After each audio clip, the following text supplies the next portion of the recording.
Bun găsit la emisiunea Știință și Cunoaștere. Ne vom reîntâlni în minutele următoare cu omul care vrea să bată toate recordurile în ceea ce privește sănătatea, cunoașterea, filosofia științei, despre care ați avut ocazia să aflați mai multe aproape cu un an în urmă. Howard Bloom este considerat a fi unul dintre cei mai importanți gânditori în viață. O adevărată enciclopedie ambulantă a tot ceea ce înseamnă cunoaștere și, dacă aș enumera pe scurt, analist politic, filozof și raționalist, autodidact, fondator al mai multor grupuri de cercetare științifică și este membru în diverse societăți și academii științifice recunoscute.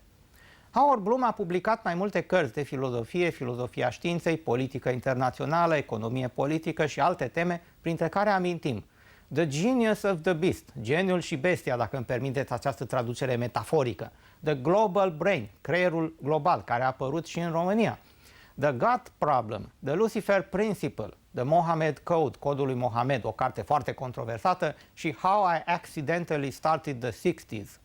Howard Bloom este un liber cugetător în sensul că el gândește dincolo de șabloanele și tiparele pe baza cărora majoritatea dintre noi am fost obișnuiți să gândim. Acest fapt șochează, deoarece el ne conduce spre fațete ale realității înconjurătoare care pur și simplu ne scapă atenției. Nici măcar nu bănuim că acele fațete ne scapă atenției. Dimpotrivă, suntem aproape convinși că ceea ce știm despre lume, biologie, societate, economie și politică este exact ceea ce cred toți ceilalți că știu.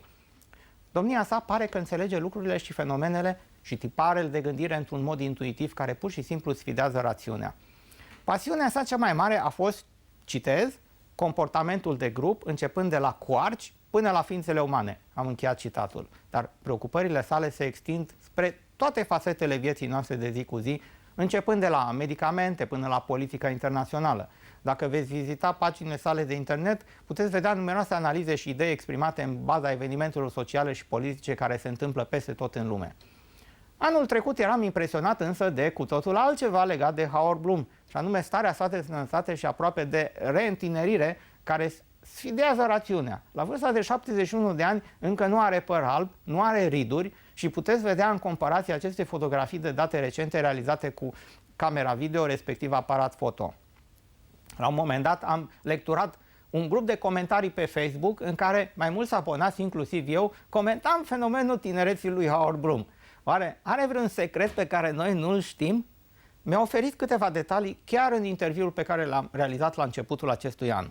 Într-o postare din 4 martie pe pagina sa de Facebook am putut citi următoarea frază. Manifestarea naturală a îmbătrânirii se modifică. Nu cu mult timp în urmă, vârstnicii de 70 de ani se păreau senili și ramoliți. În prezent, pentru unii dintre noi, aș adăuga eu, 70 de ani e o nouă formă de tinerețe. Howard Bloom are un principiu după care se ghidează în viață. Citez.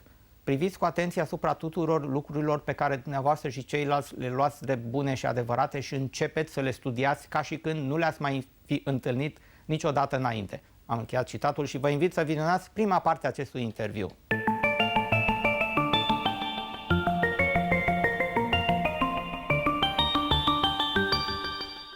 Dear Mr. Howard Bloom, welcome to our Science and Knowledge TV program here on TVR Cluj, Romania for the second time, episode 1. And it's great to see you again, Cristian.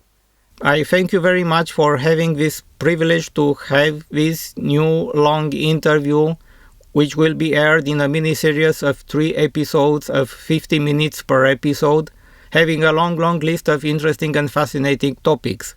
This is actually 2 hours and 30 minutes recording, which will be then presented into 3 TV shows.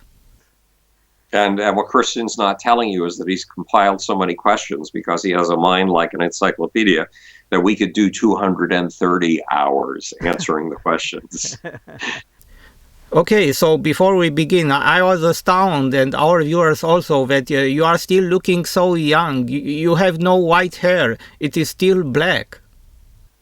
Well, it astonishes me too, but there's something happening in Western civilization in general. If you had been born in 1850, your average life expectancy would have been 38.5 years, a very short life.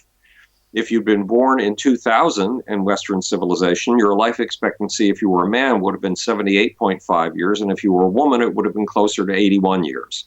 That is more than twice as much lifetime. That's more than 2 lifetimes for the price of one. So something very strange is happening to the aging process. When you were a kid, Christian, and when I was a kid, people who were 70 years old had gray hair, if they had any hair at all. They were all wrinkled. They were losing their memory, and they could barely walk.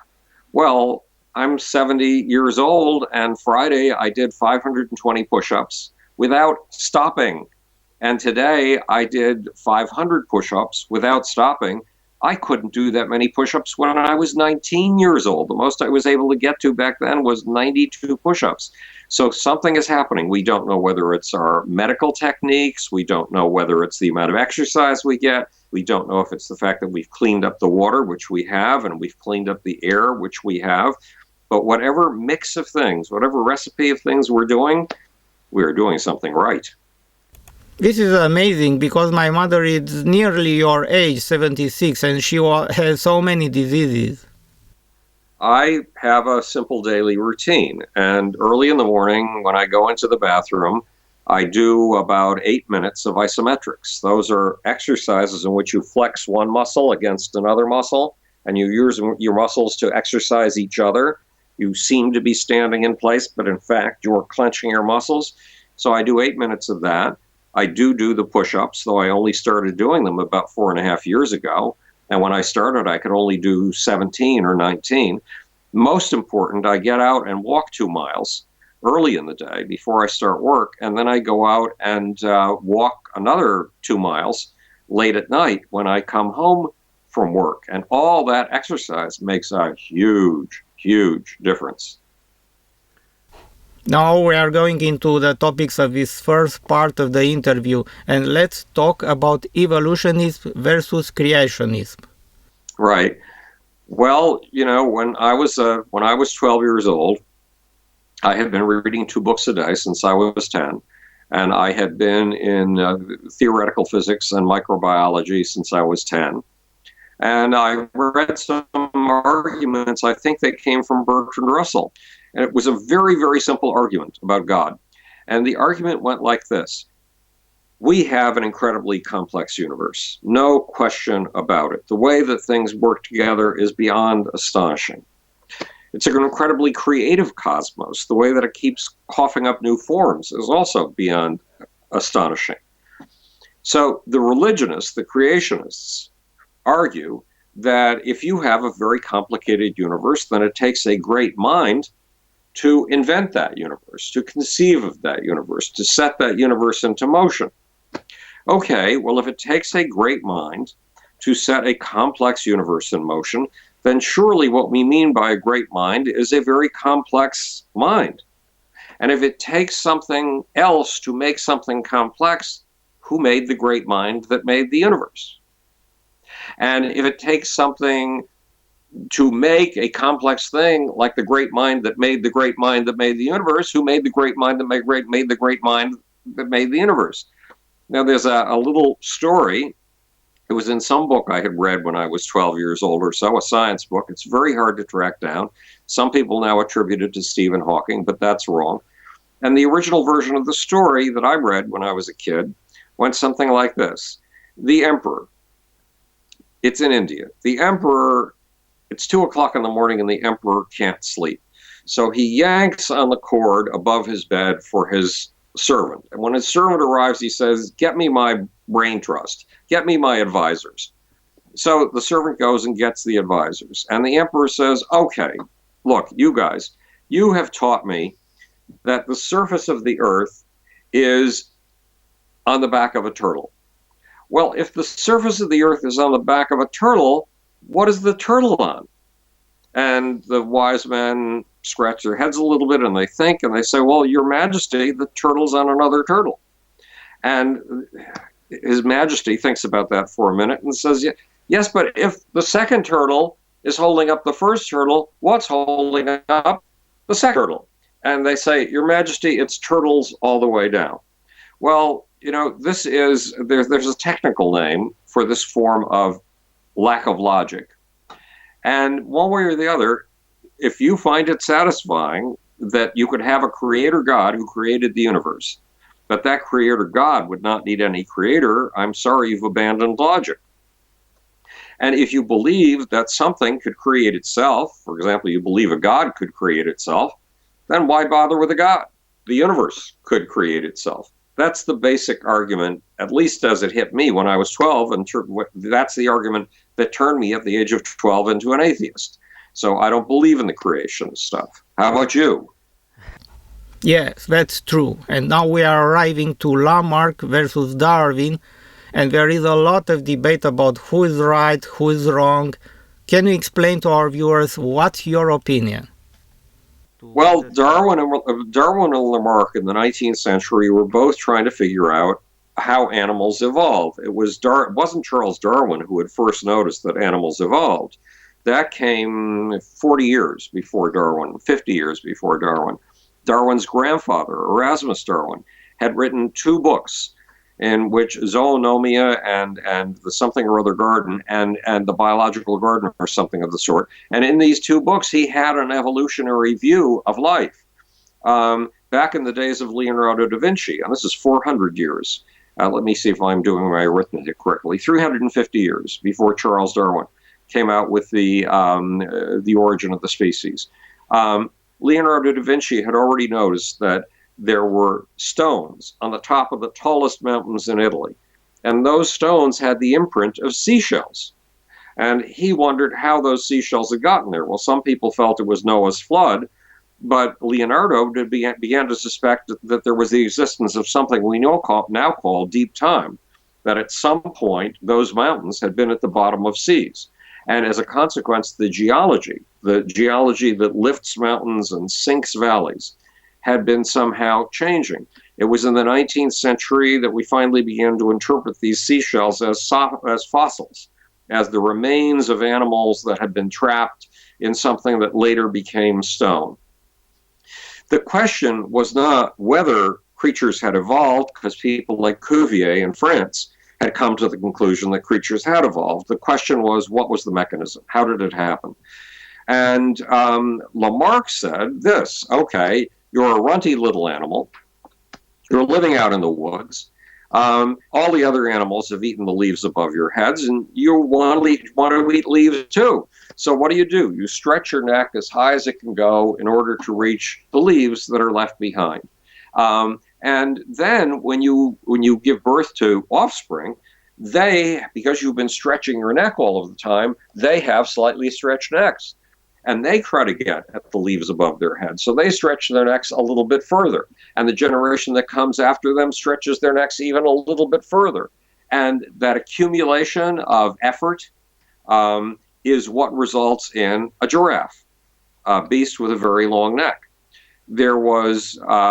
Darwin had no explanation for what passed a long neck along. He suspected that there was some form of transmission from parents to their offspring. And it wasn't until the ideas of Gregor Mendel were revived in the 1930s that the idea of genes became wildly popular. And once the idea of genes became wildly popular, we arrived at something that is called the central synthesis, the central thesis of evolutionary biology. And the central thesis of evolutionary biology is, no, if you're stretching your neck all the time, you can't pass that on to your kids. All you can pass on to your kids are your genes. Your genes are in your sperm, or your genes are in your ova.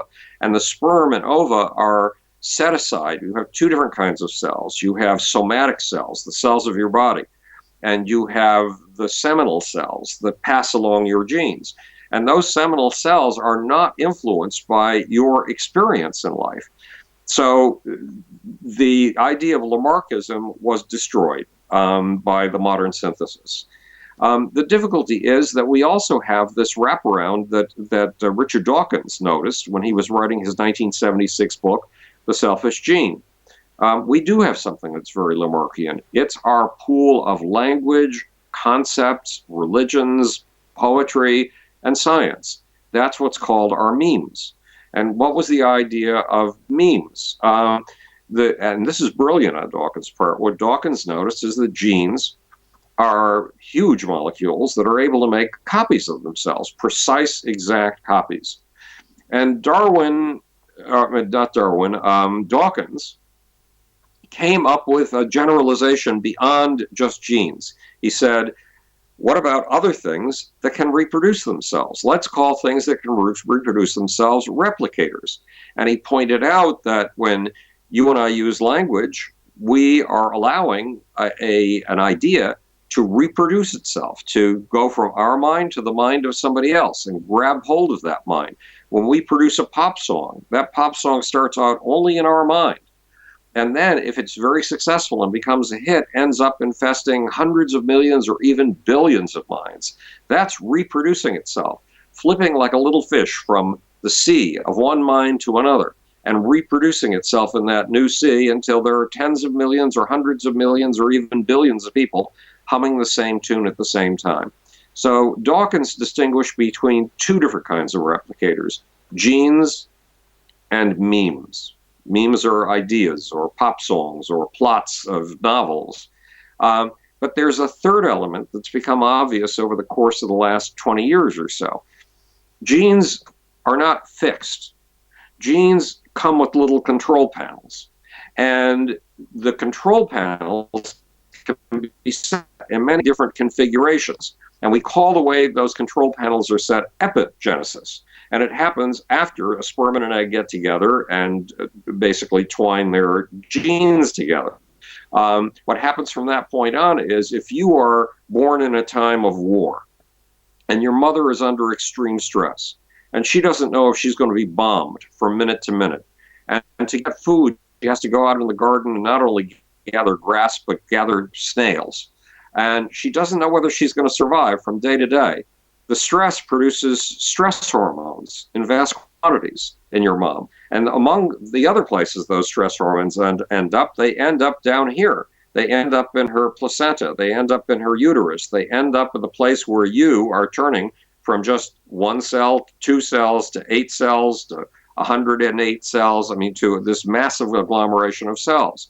And you grow up the way that some foods are marinated. You put them in a liquid for 2 or 3 days and they catch the flavor. You're marinated in stress hormones for 9 months. And that marination has a tremendous impact on those little switches that switch the way the genes are going to be, those epigenetic switches. So there are 3 mechanisms for determining what you're going to be. One is your genes. One is the culture into which you're born, your memes. And the other is the epigenetic switching. And the epigenetic switching is something we're just really beginning to explore in depth today. Yes, this is much clearer now. And our next topic is something never presented before in Romania and is about paleopsychology. Please explain, what is paleopsychology? Okay. Paleopsychology is a field that I founded in 1998. I was working on a book that would later be called, what would it be called? Global Brain, the Evolution of Mass Mind from the Big Bang to the 21st Century. And because I grew up starting in microbiology and theoretical physics, I started in cosmology. I started with the story of the Big Bang. When I was 12 years old, I was hauled off to visit with the head of the graduate physics department at my local university, the University of Buffalo in my hometown. Now, you would think that it's crazy to put a 12-year-old with the head of a graduate physics department. It's crazy to put a 12-year-old with the head of an undergraduate physics department. And so the meeting was probably only supposed to be 5 minutes, but instead it was well over an hour. And my mother had read every magazine in the waiting room of the head of the graduate physics department at the University of Buffalo by the time I came out. And the reason was that there were 2 major theories on cosmology at the time. One was a theory called the steady state theory of the universe. Fred Hoyle, a radio astronomer at Cambridge or Oxford in England, was the one responsible for pushing this theory, the steady state theory, that the universe is always manufacturing new hydrogen, and from the hydrogen is manufacturing new dust, new clouds of gas, and eventually new stars. The opposite theory was Big Bang theory. And when I was 12, it was 1955, and in that year, Fred Hoyle, the champion of steady-state theory, was absolutely certain that he was about to destroy Big Bang theory and it would never be heard from again. So why did the head of the graduate physics department at the University of Buffalo keep me in his office for an hour? Because we were arguing the interpretation of the Doppler shift. the redshift, the interpretation of the fact that very, very distant suns show the patterns that indicate that they're made of hydrogen. But the patterns don't show up where they show up in the spectrum of our sun. They show up shifted. And the question was what the interpretation was. One interpretation of that shift, you've heard this before, is you know how when an ambulance is coming towards you, the siren has a very high-pitched sound, and then when the siren passes you and the ambulance is going away from you, the frequency of the sound drops. And one interpretation of the fact that there was a shift of hydrogen on the spectrum was that some of these distant suns are traveling away from us, and as a consequence, there's a shift in frequency like the shift in the frequency of sound when something is moving away from you. So that's what we discussed for an hour. Well, I grew up in this I was in this from the age of 12.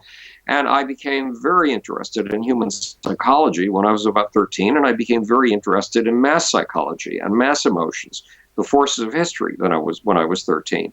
So in 1998, when I was no longer a child by any stretch of the imagination, I must have been, my arithmetic is very poor, but I must have been 55 years old or something like that.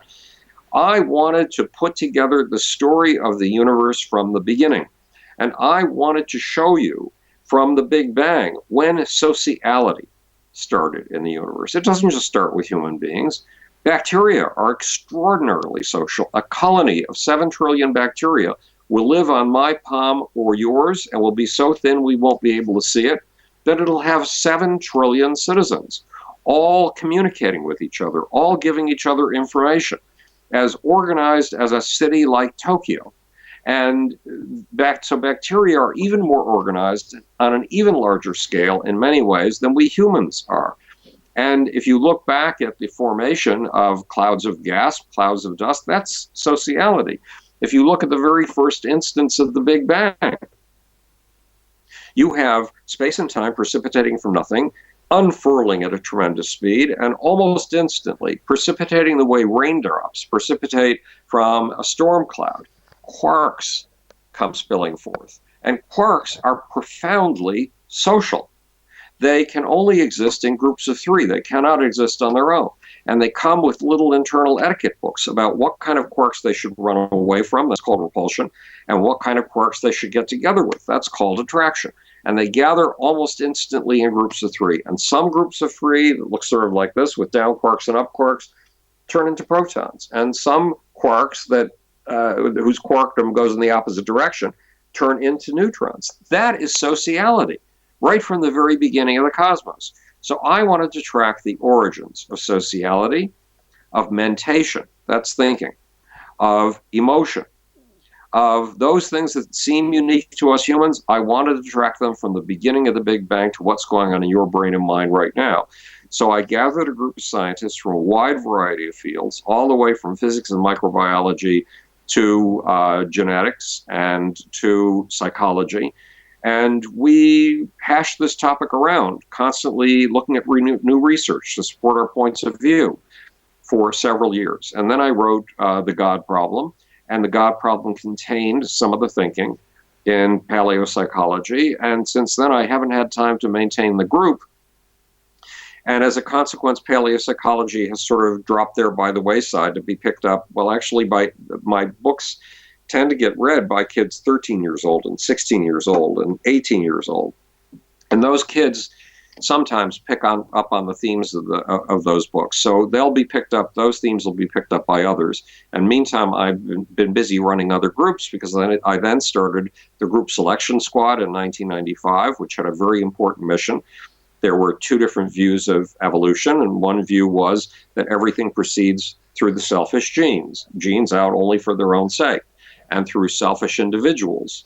And the other theory is called group selection. And group selection says that the competition, the contest between groups, has an impact on evolution just as big, if not, well, at least just as big as the competition between individuals. Yes, very interesting topic indeed. And from paleopsychology, we are now going to the topic which is about chaos versus randomness. Please tell us your point of view. Well, we talked about this this mainstream doctrine of evolutionary biology that developed in the 1930s because of August Weismann's work with genes.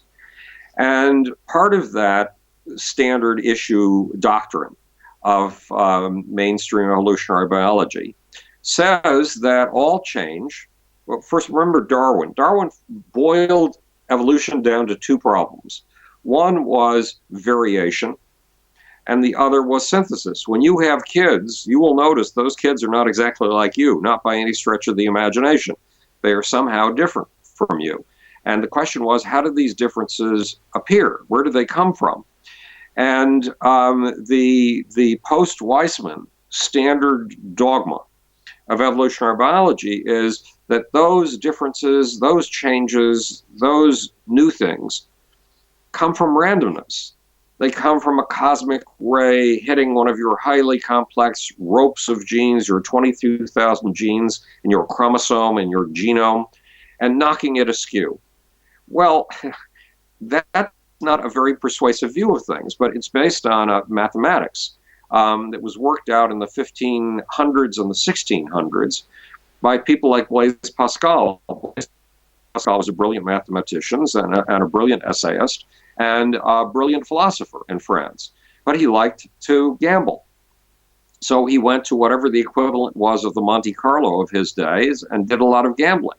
And then he thought, well, why don't I take this math of mine and use it to figure out how I can maximize my odds at the gambling table? And he did. And people like Blaise Pascal worked out what's now called probability and statistics.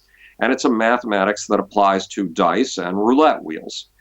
Well, guess what? And it led to eventually an analogy.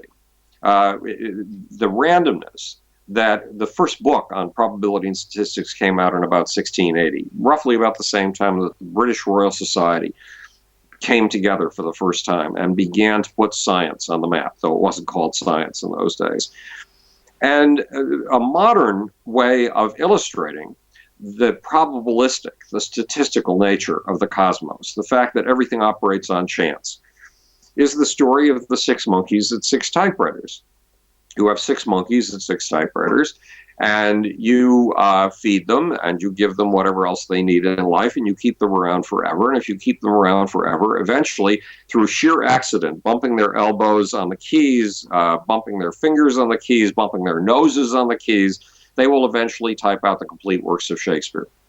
That's the basic idea of stochasticity or randomness. That's a vital part of the central dogma of evolutionary biology. There's only one small problem. The universe doesn't work that way.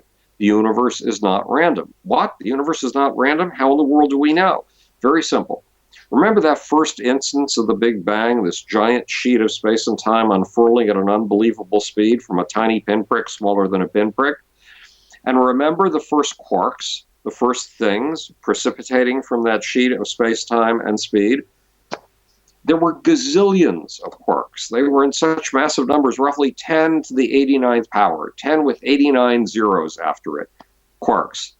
And with that many gazillions of quarks, if this were a 6 monkeys at 6 typewriters universe and it were truly a random place, there would have been a gazillion different kinds of quarks, and they all would have been so radically different from each other that they couldn't even communicate with each other.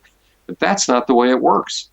There were only 16 different kinds of quarks with a gazillion identical copies of each of these 16 species of quarks. In other words, the universe doesn't just blast forth this massive amount of randomness. The universe works within narrow bounds. The universe is rigidly constrained.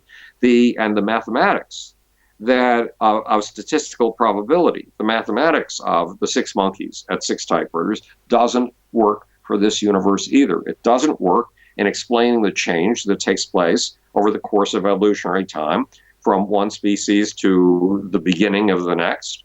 And it doesn't even explain things in the inanimate and physical universe. Yes, and very related to what you had just said, I have read in your books about the work of a great mathematician named Wolfram. Can you talk a little more about his work? Yes, it's fascinating. And still, Stephen Wolfram made a big splash roughly 12 to 14 years ago when he came out with a book called The New Kind of Science. Now, to explain what a new kind of science is, let's go back to my book, The God Problem. In The God Problem, I am looking for, I'm a student at Reed College in Portland, Oregon. They have a very unusual math program at at Reed College in Portland. The first day, the math teacher walks into the class and she hands out mimeograph sheets of paper.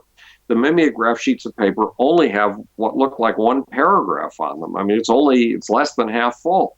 It's 165 words.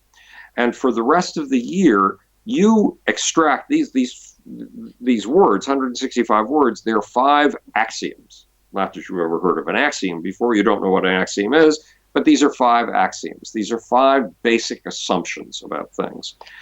And every week in that class, the mathematics professor has you derive another set of implications from those axioms, another set of corollaries from those axioms, another set of things that, if these axioms are true, can possibly exist.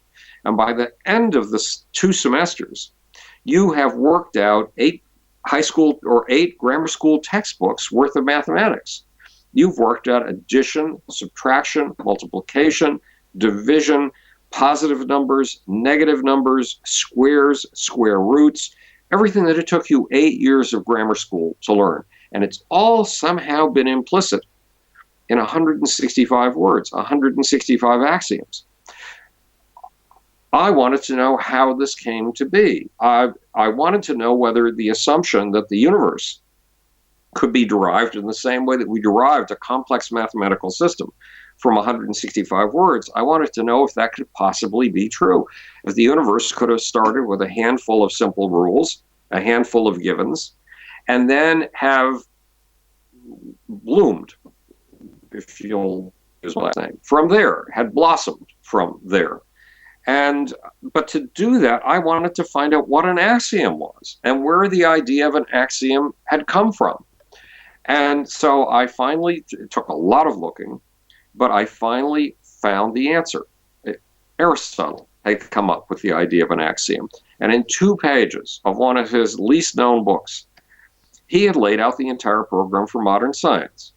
He had said, if you want to do science, here's how you do it. First of all, you break things down to their elements. Then he used an incredible metaphor. There were these human rules that had always been informal.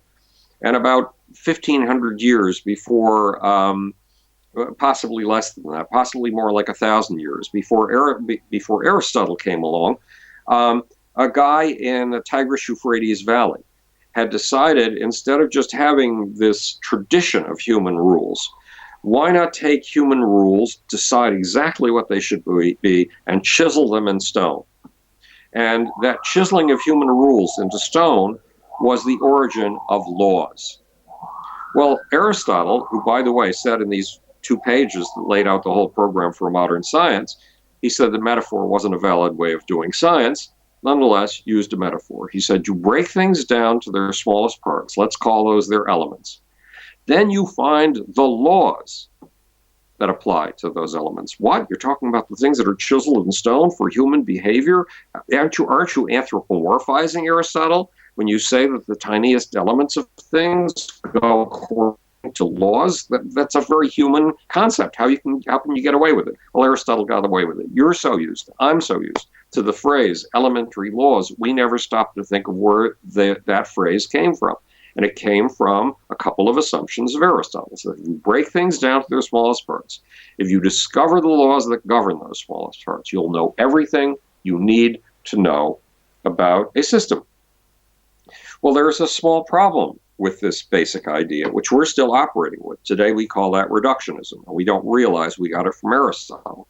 And it's the basic program of science, the $16 billion CERN atom smasher, the atom smasher in Europe at the moment, the world's largest, is based entirely on Aristotle's idea of breaking things down to their smallest elements and then seeing what laws govern them, and then the assumption that if you know those laws, you'll know everything you need to know. It doesn't work that way. Imagine taking an extraordinarily delicate teacup, smashing it on the floor, then grinding it into even smaller bits with your heel. You're grinding it down to its elements. Now, if you know the laws according to which those tiny little elements of porcelain powder behave, will you ever know how the teacup was made? No. No. This whole approach of Aristotle's is desperately wrong somehow. But Aristotle also said, here's how you go about doing science. First, you state your definitions. I mean, how many arguments have you been in during the course of your lifetime where somebody tries to tell you that you have to start by stating your definition? What that friend of yours who's arguing with you doesn't realize is he's repeating an ancient pattern from Aristotle that Aristotle put forth in 2 pages and whose validity no one has ever bothered to check, that you start with your definitions. But that was step 1, said Aristotle, in science. Step 2 is you state your assumptions. Sounds like a good idea. If you have assumptions, you better well get them out in the open, or you could be going totally wrong just because you've got hidden assumptions. And having stated your assumptions, state your propositions, then state your proof. Well, that's the pattern that about 60 years after Aristotle's death would be taken up by a guy who decided to reduce, of all things, geometry to its elements, and who would decide to take Aristotle's approach. First state your definitions, then state your axioms, then state your propositions, then state your proofs. He would decide to apply that to geometry. His name was Euclid. And people have been doing science and math that way ever since. If you go to Galileo's work, the work that started modern science as we know it, if you go to Kepler's work, the man who figured out that the orbits of planets were elliptical, these 2 guys who helped put on the map the idea that the Earth revolves around the sun, not the other way around, you will see that they start by stating their definitions. They then state their axioms. They then state their propositions. And they then state their proofs. And this was still the basic way of doing science in 1776, in the days of the founding of the United States of America, which is why Thomas Jefferson, in the Declaration of Independence, said, we hold these truths to be self-evident, that all men are created equal, that all have the right to life, liberty, and the pursuit of happiness.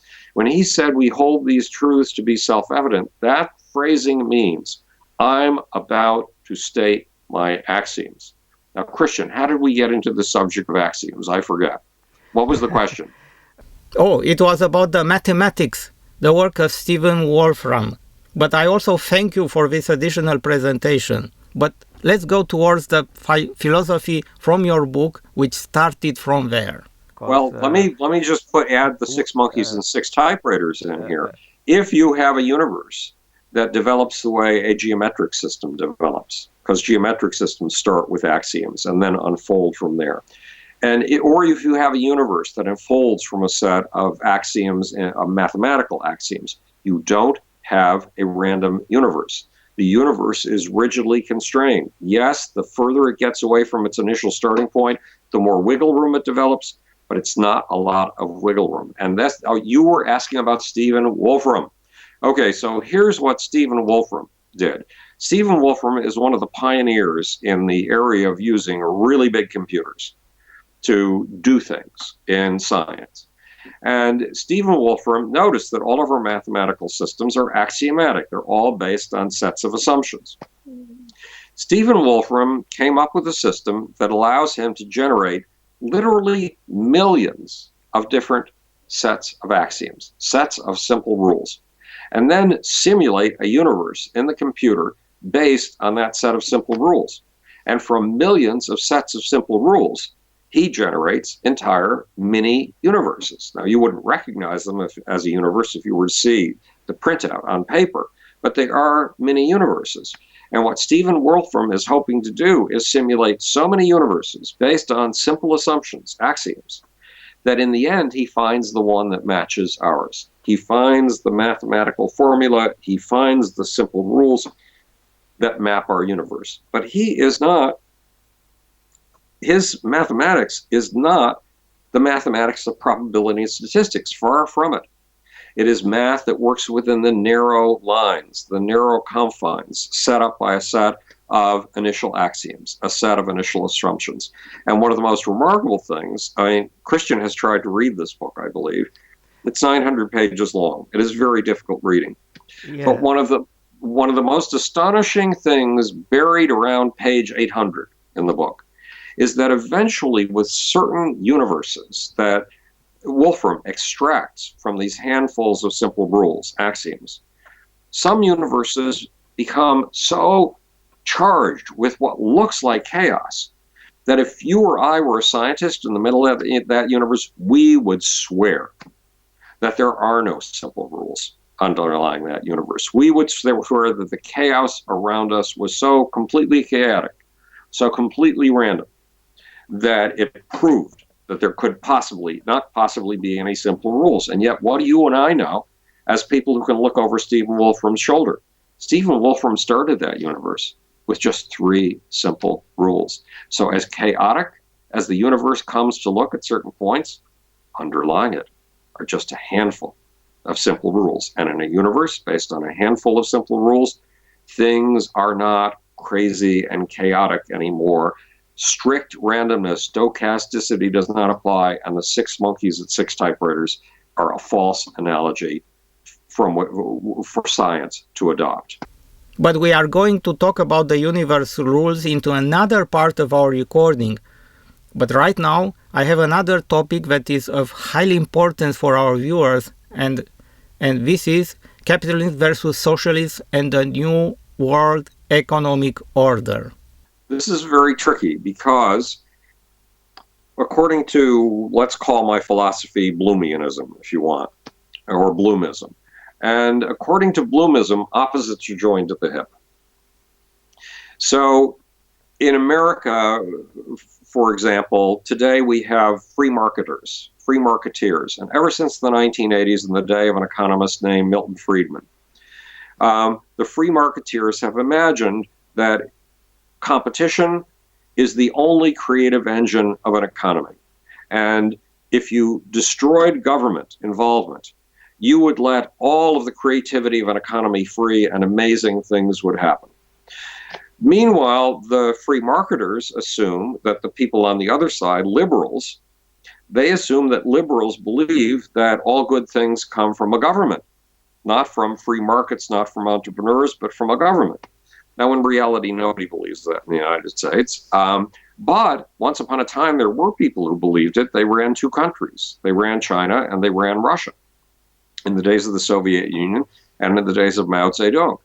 And what did they learn? They killed off, in China, Mao killed off all the landlords. Mao killed off all the business people. In Stalin's Russia, Stalin killed off all the kulaks. What were the kulaks? The kulaks were entrepreneurial peasants who had managed to do well, figuring out what to raise and how to sell it. And Stalin literally killed them all off. He starved them to death. If you made a train trip through Russia in the 1920s or 1930s, you saw these people huddled in the train stations, literally dying in front of your eyes of starvation.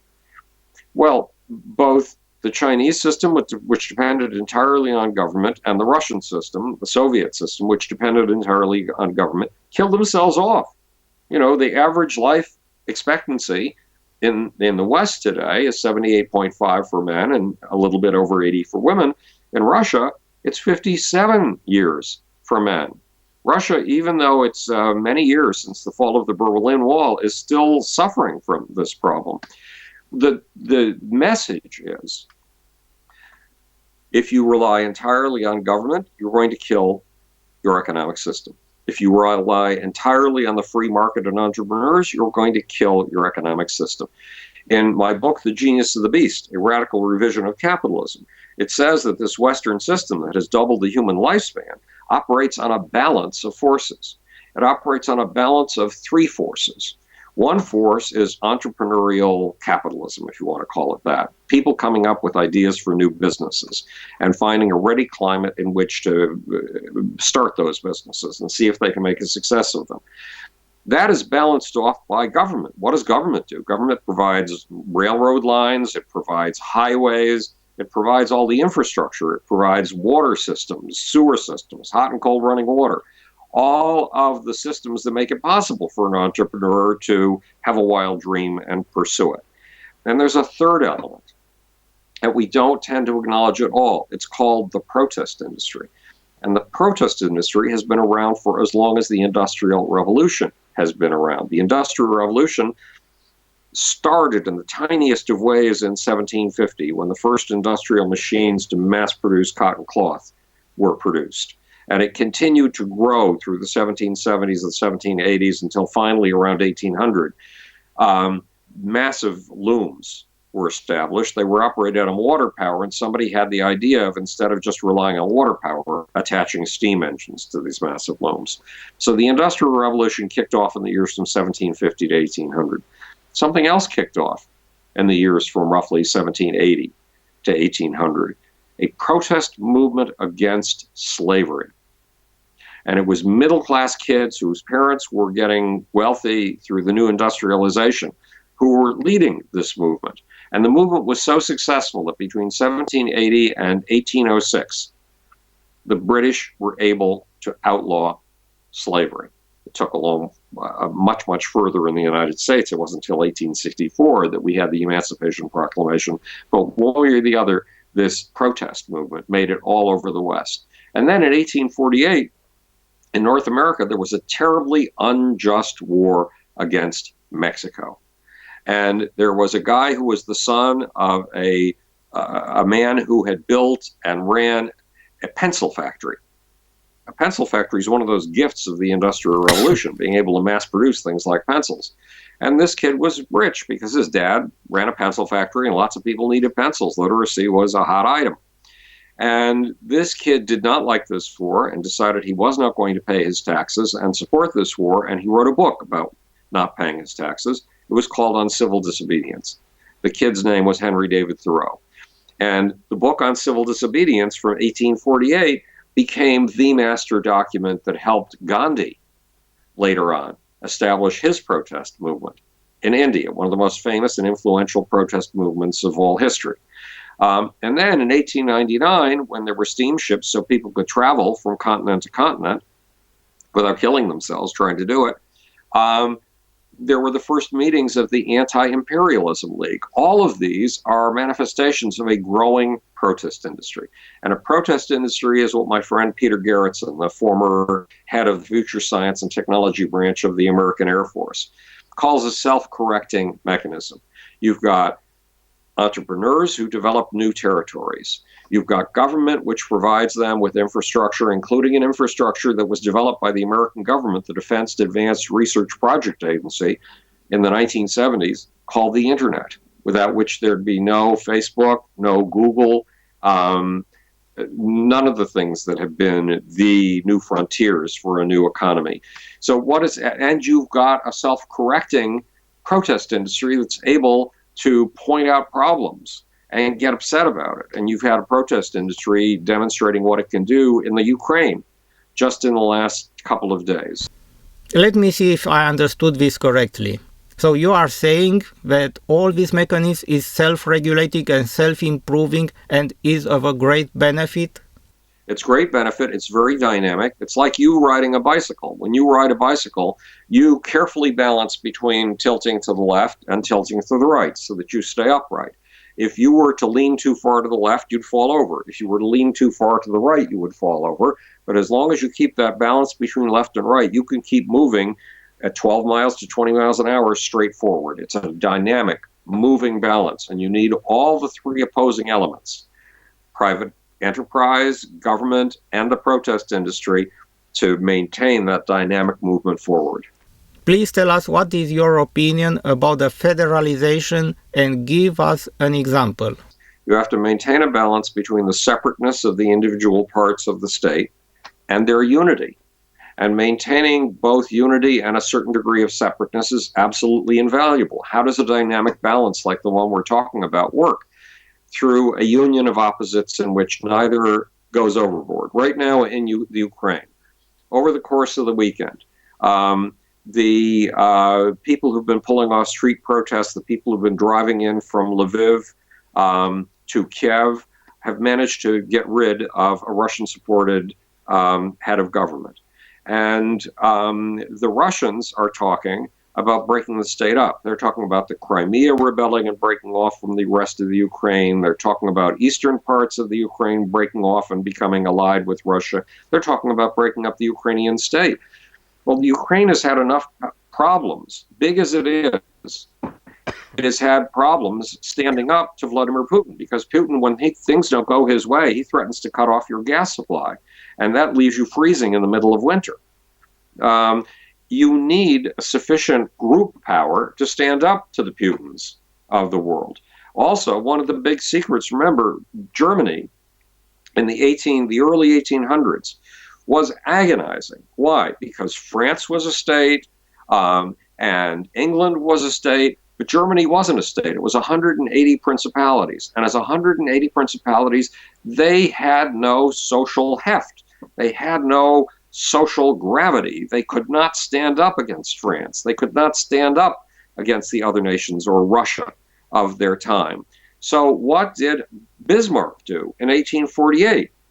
He put together a trade agreement that made all the German 180 principalities into a single economic unit with no barriers in between them. He tore down the barriers between them. And in the process, he built the beginning of a giant. So the state that he built up over the course of the next 40 years or so, the state that Bismarck built up, had both the advantages of local talents. Bavaria was very different from Berlin. And at the same time, the advantage of a total big heft, so it could throw its weight around, which it did a little too often, unfortunately. It did it successfully in 1872 when it invaded France, and within 6 weeks, the Prussian armies were marching down the streets of Paris. And then it tried it again in the World War I, and it didn't succeed. And it tried it again in World War II, and it didn't succeed. But one way or the other, Germany today is a unified state. In fact, after the fall of the Berlin Wall, East Germany and West Germany unified. And the result is that Germany has maintained the different characteristics of its different parts, Saxony, Bavaria, and things like that, while maintaining its central unity. And the result is that Germany has been able to be one of the two greatest economic engines of the world for the last 30 to 40 years. Please tell us, how do you see the future of Romanian infrastructure and economy, and what would be maybe your advice or your suggestion about? Well, I know very little about Romanian politics, but I do get to see what's going on in Russia, and I have been watching very closely what's been going on in the Ukraine. It is very important to maintain your unity. It's extremely important to maintain your unity. There are a lot of tendencies in the world today that would tell you that states should secede and become individual states on their own, and that doesn't work. You can't throw your weight around in a global economy unless you have a common heft, a common size. It's like the 100 trillion cells of your body. They need to get together in order to be able to do that, in order to be able to exert some force in the world. And a friend of mine, Dr. Alexander Elder, is the man who wrote the leading book on day trading in North America, PBS, which is our public television, our national public television. Yes, but we are now approaching the end of part one from our long interview. And my last question is that should we remain on our path to preserve our integrity? You should maintain your integrity and take advantage of your individual differences, your regional differences, and build businesses based on the unique proclivities, the unique capabilities of your individual local regional cultures. And then know that you have to get those businesses to function in the world market and to compete with businesses from South Korea and England and Germany. That's your ultimate challenge. Thank you very much. Let me change the tape. Okay.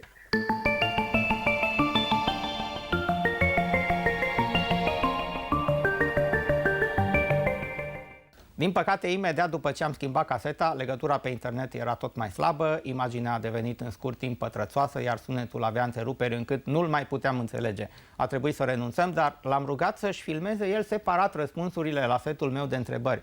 Însă, Filmarea nu a reușit din punct de vedere a standardelor de televiziune și nu se poate utiliza, dar a rămas deschisă această posibilitate pentru viitorul apropiat. Așadar, aceasta a fost prima parte a interviului cu omul de știință, filozof și liber cugetător Howard Bloom, un om despre care s-a afirmat pe una din televiziunile britanice că ar putea fi următorul dintre cei mai importanți raționaliști contemporani, alături de Newton, Darwin, Einstein și Freud. Gear Magazine îl apreciază ca fiind următorul Stephen Hawking. Pe cât ar putea să pară de exagerate și subiective aceste păreri, pe atât de șocante și uimitoare sunt datele sale biografice, din care voi menționa doar o fracțiune. Howard Bloom a absolvit la Universitatea New York primind calificativele magna cum laude și Phi Beta Kappa. A pus bazele proiectului internațional de paleopsihologie. Este membru al Academiei de Științe din New York, membru fondator al unei societăți de studiere a evoluționismului. Este membru în următoarele organizații de știință: Asociația Națională pentru Dezvoltarea Științei, Societatea Americană de Psihologie, Societatea de Evoluționism și Comportament Uman, Societatea Internațională de Etiologie și Academia de Științe Politice. Bloom este un om cu o viziune de ansamblu care îi permite să înțeleagă și să comenteze aproape orice idee, lucru sau fenomen social, elaborând păreri originale, unice, care sunt foarte apreciate. Nu întâmplător a fost privit în atât de multe societăți științifice de prestigiu. În momentul în care mi-a spus că lucrează de multă vreme la o carte ce conține 7200 de capitole, pentru mine a fost de-a dreptul halucinant. Știința este o cunoaștere aranjată și clasificată în conformitate cu adevărul, faptele și legile generale ale naturii.